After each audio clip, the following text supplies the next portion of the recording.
Yo, I'm Uriel. Welcome back. Home Alone 2, Lost in New York. Pitch me in. I hope you are enjoying these pitch me just as much as I am. Like, subscribe, and post some comments down below.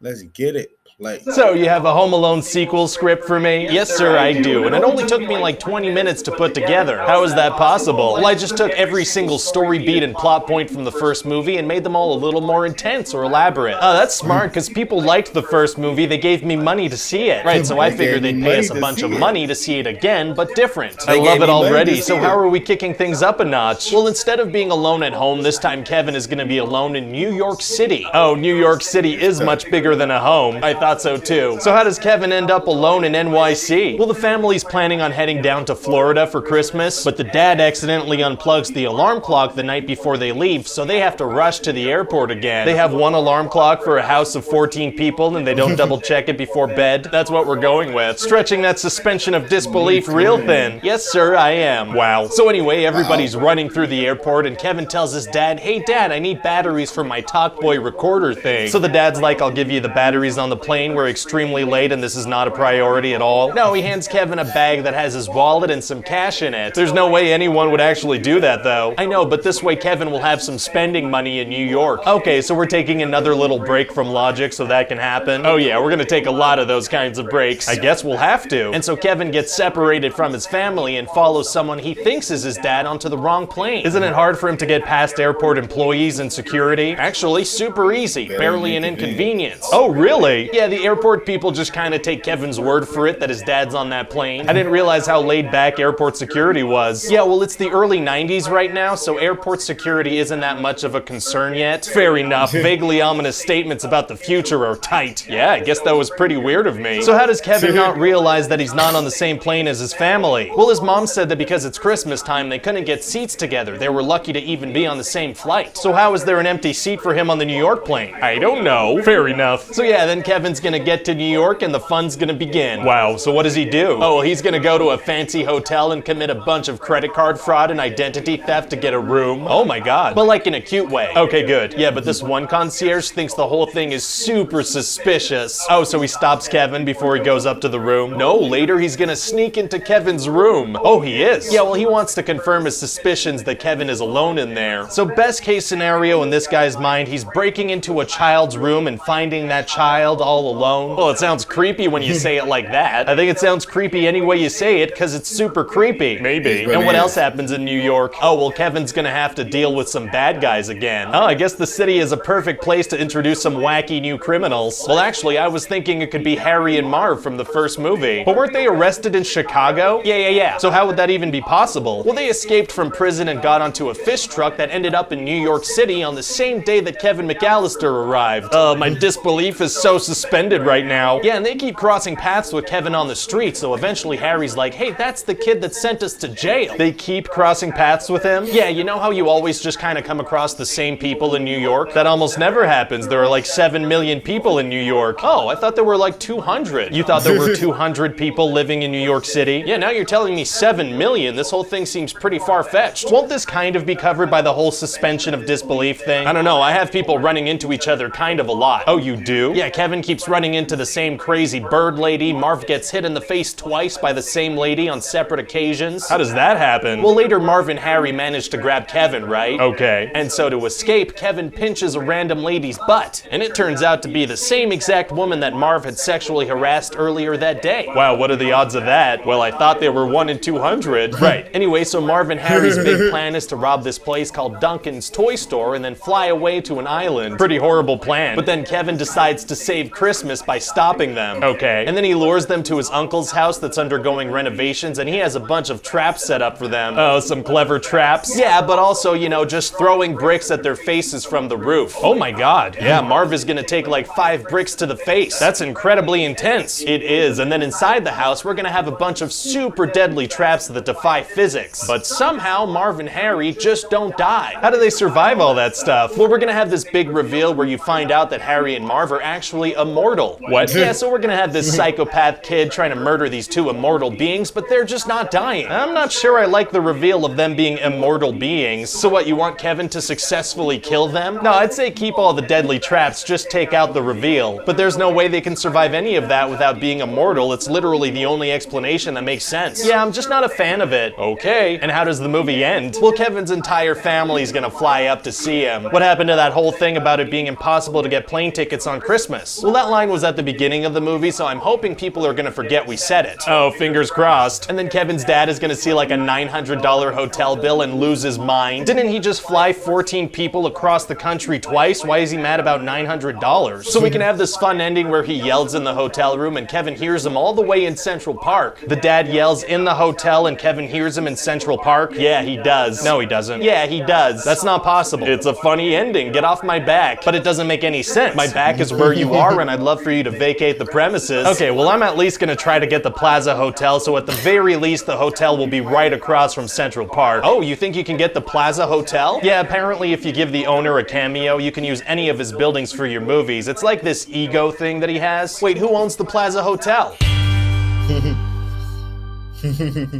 Hey guys. President Trump. Man, I love these pitch meetings, man. I love them. I love them. I love them, man. I hope y'all are enjoying these pitch meetings as much as I am. Like, subscribe, comment down below. I'm Uriel. Peace.